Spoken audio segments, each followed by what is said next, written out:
If there was a missing piece of information that is costing you money now, or could cost you money in the future, when would you want to find out about it? Ideally, you would want to learn about it right now. It's best to learn these critical facts before you make any financial decisions, because not knowing could have profound effects on your financial future. One of the best ways to make money is to avoid losing it in the first place. So we focus on all the missing facts to keep your money from falling through the cracks. And we engineer tax strategies to reduce burdens on your income. Welcome to the Roadmap to Retirement podcast with Ken New from Pinnacle Financial Wealth Management. As a fiduciary advisor, Ken focuses on creating individualized, holistic plans rather than cookie-cutter portfolios. Listen in as Ken and his guest experts explore key retirement and tax strategies that every pre-retiree should consider to reach their pinnacle. Now, onto the show. Looking for a new home can be exciting, but it can also be frustrating, especially if you want to live in a popular retirement state. A lack of available properties for sale is just one of the hurdles would-be buyers face right now. Ken New's guests know those issues all too well. Bill and Val Fillmore of the Fillmore Dreams team with Hoven Real Estate help clients negotiate the twists and turns of the journey to owning a home in an attractive destination for retirees or for those just wanting more sunshine. Ken, tell us more. Well, you know what they say about real estate. It's location, location, location. And we certainly have the location for real estate here in Florida, but with big challenges. There's a limited inventory out there, a limited affordable property, bidding wars, competitions. So we also have pretty high homeowners insurance. Property taxes are high. So these are challenges, not only for retirees, but also for all home buyers and business owners as well. So let's dive into the topic. With us today from the Hoven Real Estate Group, Bill and Val Fillmore. So, Bill, tell us a little bit about yourself. Thanks, Ken. Yeah, it's so we're a team, really, Fillmore Dreams team with the Hoven Real Estate team. We are headquartered in Brevard County, really, kind of working the entire county. We specialize kind of in northern Melbourne, so Melbourne, Vieira, that area. But we cover the entire Space Coast, all the way from Mims down to Malabar. It's a wonderful place to live. We get to see all the wildlife that goes with being in Florida and being on the coast. And we get to live with rocket launches on a regular basis. So lots of fun being here. And as you said earlier, I mean, location's a big part of what real estate is. And it's an exciting industry because every day is a different game for us. Yeah. So how long have you been in real estate here in Florida or real estate in general? I'm sure you didn't grow up being a real estate guy. So tell us a little bit about your early history. Yeah, sure. Be glad to. So I started off in the management kind of world, so corporate management. Had a nice career working in a number of different industries, but primarily in customer-focused positions. When COVID hit a number of years ago and the pandemic took out a lot of businesses, mine was one of those. And so at the time, Val had been in real estate for quite a few years and managed to talk me into joining her, which she may regret today, but certainly it was, she was very persuasive at the time. And so I've been in it this is my third year. I think Val is now in her sixth or seventh year. Ah, terrific. Well, let's flip over to Val then. Val, tell us a little bit about your real estate history and what got you and Bill together as a team. Well, I had been in corporate for about 30-something years and knew that I always wanted to, when heading into retirement, I wanted a position where I could have my own schedule and sort of run my own business. And I had always decided that real estate was going to be my focus towards the end of my corporate career. So I jumped into real estate full time. And that was about 6 years ago, approximately.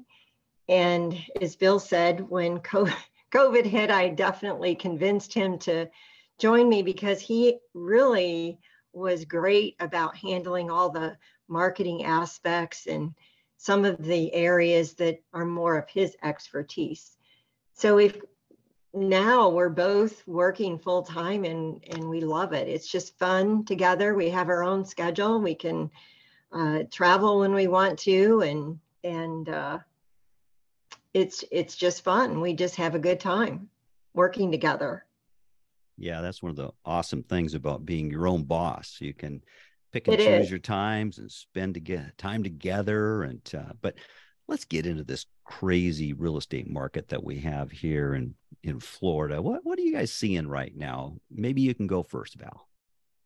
Well, you mentioned the inventory is low currently, which is true. We back when 8 to 12 months ago, it was absolutely crazy, and we were seeing all these one person vying for all these different, or 10 to 100 people vying for the same home, and there was so much going on at the time. And now it's slowed down quite a bit. Inventory is low, but we're still seeing prices continue to climb, just not as fast as they did 8 to 12 months ago. Sellers, we're finding, are more willing to negotiate. So there's a little more breathing room now when purchasing a property or when selling a home. If you put your home on the market now, it's a good property and it's really in good shape and it's priced right, it typically sells quickly. It's not uncommon for a home to be on the market approximately 60 days now, where before it might be less than 6 hours. So Okay. it's been a real huge change, big difference. Yeah, that actually does surprise me. I had still heard, how you hear around, oh yeah, that house sold so fast, or they're so high priced, yet they're still being bought. And isn't that the oddity of it, is that the prices continue to go up and they're still selling, and it's supposed to, maybe the market's supposed to be slowing down, but not so much here in Florida. Ken, if I can No. jump in for a sec, just sorry, Val, just a couple of numbers there. Yeah. When we are in a balanced market in Brevard County, there's somewhere around 3,500 to 4,000 properties of all kinds. So that would be land, condo, townhome, single family home. When we were at the very tightest inventory during COVID, we get down to around 700 or 800 properties across that. Now we're sitting at around 2,400. So still considerably tighter than what a balanced market would be, but looser than it was during the pandemic. Yeah. Okay. All right. So does that mean builders need to come in and develop more property? Are we just getting so many people moving into the area that they get snapped up so fast? What would it take to get that inventory back up? I think there's a couple of things that I would comment on. One, there is a lot of building going on, but the pace with which it's going on, for example, if you walked on to a new builder site today, fell in love with a place, made an offer, it was accepted, and you're doing everything you can to kind of expedite things, you're a minimum of about a year away on a non-spec home, maybe as long as 18 months. So it takes a long time for builders to generate inventory that's available. Mm-hmm. Secondly, and I think this is the big one in Florida, a lot of people bought homes and had mortgages at pretty good rates, right? So think back in the 3.5%, 4% rate. So if you would normally be a client that would be thinking about moving today, but you have a 3% mortgage, you're not likely to make that move. You're going to talk yourself into staying because you don't want to pick up a 6.5%, maybe even a 7% mortgage today. Yeah, that makes all the sense in the world. Those rates were so low before that, right? Maybe people are just kind of stuck where they're at. It'll be an interesting one to watch. I mean, Val was talking the other day to somebody who was kind of sharing that, they initially, when they saw the jump, they got nervous about it. But then when they realized, when they look back over the course of their time as homeowners, often they had seen mortgages in that kind of an area. 6% is not a terrible mortgage rate. It's just terrible compared to the 3% we saw a year ago, year and a half ago. Yeah, yeah, for sure. So what do you think the future looks like? What's the next year or two in the residential real estate market look like? And that's a tricky one, right? Because you're trying to outguess the market. And it's kind of like, Yeah, I'm asking for that look into the crystal ball and what's going sure, to happen out there. And of course, a lot of it has to do with economics. And if the rates come right. down, I would suspect that would create some opportunities that would not exist today if rates continue to stay high. But so what? I mean, we need more housing in We Florida. do. We do. And we need more affordable housing, and we need different options. And I'll give you an example of what I mean by that. One of the things I think we're seeing is as we kind of come out of the pandemic era, lots of families kind of reunited. So you got multi-generational families living together, and trying to do all that under one roof may be a challenge, especially if you were in a home that was designed as an open concept. And so you start to think about where can a senior go, where can a student who's returned home for a while go. And so there's all sorts of conversations around things like building multi-generational homes that have an apartment suite kind of built into the home, or the possibility of what's called an accessory dwelling unit, or an ADU, which, think of it as a tiny home built in the backyard, so to speak, of a single family home. So it's a place where somebody can live. They have their own space. It may be a small one, and obviously can access the family because they're right there. So I think you may see some trends like that for the future. There's no doubt that as our population ages, and we're certainly doing that, and specifically in Florida, you're seeing a lot more of the new builds are looking to accommodate that from ground zero. So it may not be sold to a senior today, but it may be purchased by a senior in 10 years.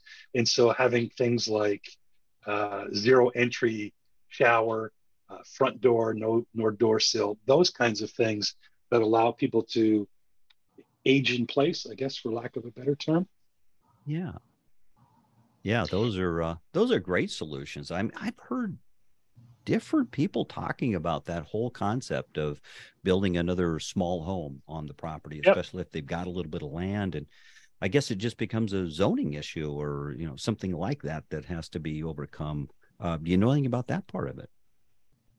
No, not enough to be helpful, more dangerous.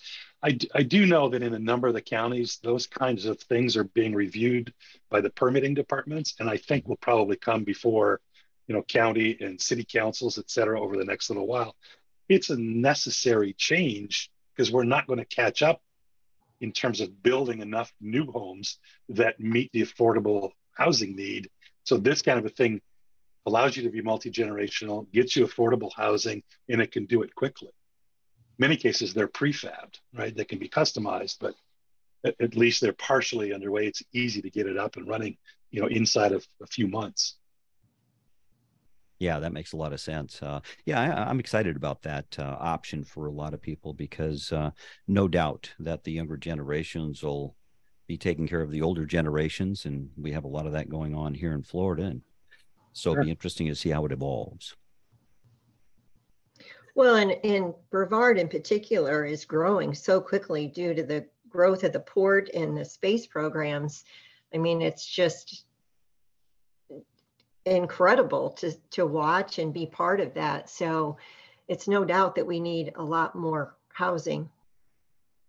Yeah, absolutely. Our jobs market here is, plenty of jobs and not enough people. And then, of course, need people to have housing. And you're so right. I mean, I think the port is now one of the top ones in the nation. And then, not to mention what's going on out at Kennedy Space Center. And Yep. Right. so lots and lots going on there. And along with all that, of course, some of the costs of owning real estate in our county and here in Florida. And I know there's a world of difference in many cases between South Florida and Central Florida, but our homeowners insurance is going up here in this area. And it seems like each time a person buys a new home, there's all these things that are going on. like, well, you need a new roof, or you need to update this, or different kinds of wind mitigation stories. And so what does it look like in terms of the costs of owning real estate here, both homeowners insurance as well as property taxes? Well, we definitely, Bill and I keep close ties with local insurance agents to understand how the laws changing affects what's happening in the marketplace. So we feel that's very critical. For example, I'm sure you remember the Surfside condo tragedy. Oh, yeah. It's that, created some new laws to be set into motion that are in place now for our own safety. But with that, it drives up the HOA costs due to inspections and different changes that need to be made in some of these buildings, and increased insurance costs, of course. So it's important for us to stay, and the buyers and sellers to stay knowledgeable and be able to keep watch on changes in the marketplace and look for competitive insurance quotes. And I mean, we recommend to our homeowners to look at your insurance annually to make sure that you're covered and nothing has changed, or if it has changed, what is affecting your costs. So I think that's key. It's very important to do that. Yeah, absolutely. The cost of home ownership here in Florida continues to go up because of the homeowners insurance. In fact, companies just leaving the state, and citizens being the insurance of last resort. And so there's, all these constrictions around that, but it doesn't seem like there's really, look, we're in an environmental conversation about what might be the natural disasters, and it's difficult for insurance companies to measure that and stay ahead of it. And it seems like those homeowners insurances, are just on an upward trajectory. It does. And I think there's, I guess it's the price you pay for being in Florida to some degree. And I don't mean that in a flippant way, but, the beauty, I guess, again, saying that a strange way, of a hurricane is that it's coming, right? So you can take steps to prepare. And I'm thinking in comparison to things like the tornadoes that you might see in the Midwest, et cetera. And there's things that you can do to harden your home to give you a better insurance position, i.e. going to shutters versus impact windows versus, the old accordion shutters. All of those allow you to drive your insurance costs down against the catastrophic stuff, but you still have increase in cost of living to accommodate. You have increases in your cost to operate your car. All of those things are driving us along with the housing market to that point where you have to be a smart shopper, and you have to be working with, hopefully Val and I, professionals that can help you understand what you really need in a marketplace. And you have to be realistic about where we are today. And a great example would be if you look to buy a home in early 2020 versus 2023, the prices are dramatically higher. They climbed over 20% annually here in the Brevard market. Some areas a little less, some areas a little more. You can't get a $300,000 home today. Get the same home for $300,000. You're going to be 400 in somewhere in that range is where you have to set your expectation as you shop through. And I think our job is to help you understand that. Our job is to help you figure out what's really important. Do I really need a 2-car garage? Do I really need a 3rd bathroom? Do I need that square footage? If it's a retirement situation, there's only 2 of you. Do you need 4 bedrooms? Is 3 enough? Is 2 enough? Those are the kinds of questions I think we work with, trying to figure out our customers' lifestyles. A better question for me when I think about asking somebody, what kind of a home are they looking for, rather than say how many bedrooms or how many square feet do you need? It's really about what's an evening look like when you're at home? What's a weekend look like when you're coming and going and shopping and doing things like that, and help build a profile for them that helps them to understand what makes it work for them in a home. And then let's go find that home for them. And it may be it's time to look at condos or townhomes, duplexes, not just single family homes, where the maintenance issues are somewhat covered and taken care of for you. Makes your lifestyle a little easier, especially if you don't want to be up on a roof, in your 60s or 70s. Yeah, not very advisable, right? I don't want to be up there. I don't think any 40-year-old wants to be up there. So Yeah. Yeah, you know it. Well, I think that's a great transition, really. I typically work with retirees, and they typically have their homes paid off. And, what's such a challenge for them now is, what if they're trying to downsize? Yeah. What would you say to someone who's retired, the kids are out of the home, and they find themselves with that 4-bedroom, 3-bath home, 2, maybe 3 garages, and maybe one of the higher end homes. And their thought is how can I transition to something that's more appropriate for our lifestyles now? Because we want to lock the door. We want to get on that cruise ship, like Val was talking about a minute ago, where we want to go out and cruise, or we want to fly somewhere. And so how can you help our retirees with that kind of scenario? I'm going to throw that one to Val because she is the queen of downsizing. Okay, Val, it's all you. How do we downsize our retirees? I know. I feel like I've done that a lot. And I think, we've worked with a lot of retirees that have been doing that lately. And it's interesting to see people go from a 3,500 square foot home to about 14 or 15. I have 14 or 1,500 square feet. I have a client right now in that situation, and next year they're moving to, they said it, 1,000 square feet or less. They don't want the upkeep. So, but I think to prepare for that, you really have to go through your home and decide what you really need. You can't keep everything when you move and downsize, or you're going to feel awfully squeezed into that home. So I think it's hard for people, though, because I'm finding that it's really an emotional issue to eliminate items. Right. It's funny how emotionally attached we are to things in our home, and I've experienced that myself in trying to downsize. But I think it's just going through room by room and deciding, where do I really want to be, and what do I need, and do I want maintenance-free living and not worry about a roof if I live in a townhome that's new, or someone else taking care of the yard and the pool, or do I even want a pool anymore? How much do I use that pool?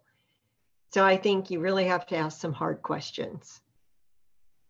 Yeah. So what are you seeing out there? What's the natural tendency? Somebody with the big home, a lot of equity, paid off homes typically, and they're wanting to pull that money out and get into a little bit different lifestyle, downsize, if you will.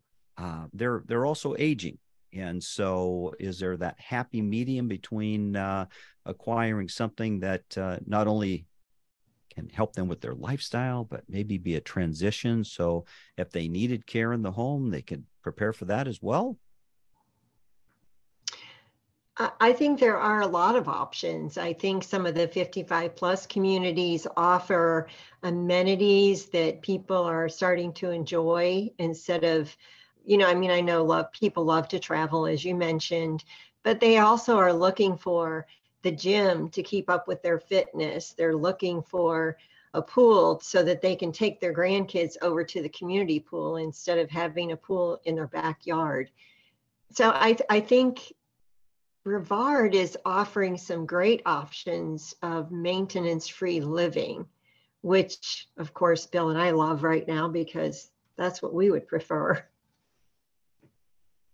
Yeah, and I also see that some of the newer, I should say, subdivisions that are popping up are actually being built with the whole idea of renting Yes. versus just selling to someone. And do you see that trend? And what's that like here in our community?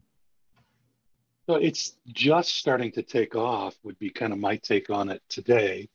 There's been a couple of new build areas that were bought by a couple large equity companies, and they've turned them into, or are turning them into, sorry, what will be a rental community. And D.R. Horton is building one just off of I-95 and Ellis Road that they're referring to as, you're going to love this because I haven't quite cracked the code on it, as a horizontal home rental community. So it's all one story. Yeah. Nothing's going to be two stories, right? So you think about taking away the stairs and all that kind of good stuff. I think it'll be interesting to see where it heads, because my guess is anyway, Ken, I may be off on this one, that most retirees that have paid off their home aren't going to want to move into rental.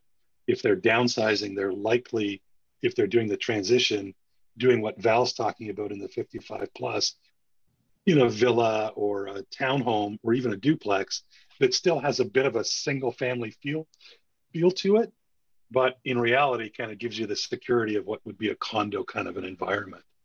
Well, time will tell. It's another one of those trends that we're kind of looking at and going, not sure yet. Well, the whole idea is we're living so much longer than previous generations, right? And this transition seems like it's a phase. You know, we go from the big house because we started out in a starter home, got to a big house, and now we're downsizing to smaller homes, and in some cases having a home here in Florida, which is a wonderful thing, and then maybe a summer home up in the mountains somewhere. And sure. So, you know, that's a nice lifestyle for a lot of people as well. So everything seems to be on the table out there. Any other variations of that you guys know of you'd like to share? Not that I can think of right now. Yeah. Okay. Val, how about for you? No, I can't think of anything. I know we have some new developments that offer so many amenities that people are looking for now, that especially people that move in from out of town that are retiring. I think they're just looking for that live, maintenance-free, golf, pool, whatever other fun things I can do and not, kind of have a worry-free lifestyle. Thinking of it that way, there's certainly pockets of the kind of live, work, play developments. I'm thinking kind of South Florida in the Jupiter area in Abacoa, where you could, you had your condo, apartment, what have you, on top of a business in a small city center, all walkable to restaurants and shopping and things like that. Wouldn't shock to see that. And you feel a little bit of that in Vieira over by the Avenue Town Center. And the development of new restaurants are coming on there and some different marketplaces that I think might be exciting. So that may work as well. But I do want to build on something Val said about the 55 plus. If I'm moving to Florida and I want to live in a 55 plus, and I'm coming from somewhere up north, I'm leaving my network behind to a large degree. So the beauty of the 55 plus is it has a built-in community for you and a place to go to be part of that community, i.e. the clubhouses, the fitness facilities, the pool areas, et cetera, where it becomes very easy and quick to make friends. And often those are very walkable neighborhoods, so they get you out and introducing yourself to your neighbors in that fashion too. Yeah, that's a great point. I think it's all about the lifestyle and living those golden years the way that it's stimulating that way, and interacting with others is certainly part of it. Right. Well, wealth of information about the residential real estate market. We've covered a lot of base there. Do you guys deal with the commercial real estate at all, business owners? Yeah, absolutely we do. So we'll, the home buying process for anybody is at the root, it's the same. But I think how we approach things with business owners tends to be a little bit different, for example, than a new home buyer versus somebody that's a retiree. And so they tend to be on a much shorter and tighter schedule. They tend to be a little more analytical because they're approaching it from that kind of business perspective. Their need for financing, if they're looking for a mortgage, then there's all sorts of, not restrictions, but different realities about how you get a hold of that money, i.e., You're not just showing them your tax return from the last couple of years and proving you're working as an employee, but rather now you have to show corporate kind of taxes and all that stuff. So it's a little more complex. It takes a little more guidance on our part, but it's really about a different set of topics in some ways than, again, a new home buyer or a retiree. And their marketplace today is, they're looking at an uncertain financial future too. I think right now everybody's kind of a little nervous, and I think they're very cautious about how they buy a home, the same as they were when they decided to invest in their business. Yeah, absolutely. I think everyone has that that overlying, what is the future going to be like? Right. Yeah. And it's so difficult to, we want things to be in black and white, know what the future looks like. But I think there's one trend that we can all be fairly sure of, and that is we need more housing here in Florida, and particularly here in Central Florida. So you guys are going to be busy bees for the next several years, the next 5 to 10, if you plan on doing it that way, right? We like that. We do plan on it. Yeah. Yeah, absolutely. So I think overall real estate in Florida still will continue to have challenges. It seems like we're one big natural disaster away from having, higher costs across the board. And we didn't really touch on flood insurance, but that's a hot topic these days, it seems like, as well. Another one of those challenges that seems to creep up, not to mention just the overall affordability. We're a desirable place to come to. And because of that desire, because of that demand, the prices continue to go up. So it looks to me like people are going to need the professional help that you guys have displayed here in our conversation for many years to come. Any final words from you guys?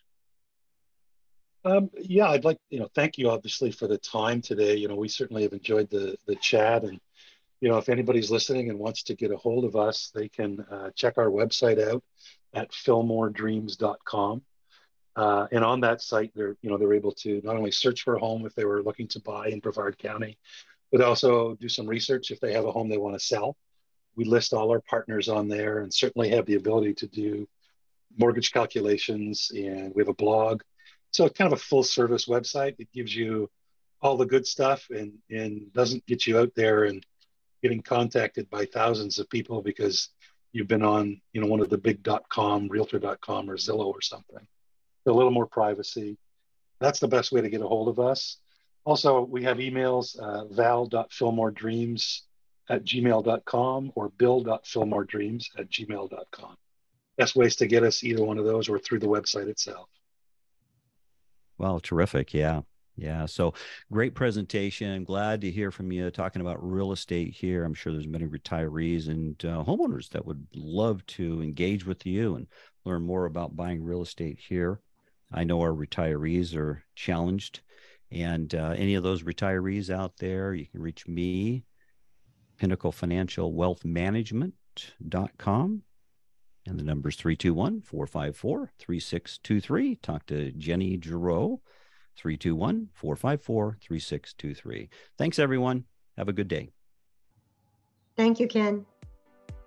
Thank you for listening to the Roadmap to Retirement podcast. Click the follow button to be notified when new episodes become available. Visit our website at www.pinnaclefinancialwealthmgmt.com or give us a call at 321-454-3623. Securities offered through Center Street Securities, Inc., CSS, a registered broker-dealer and member of FINRA and SIPC.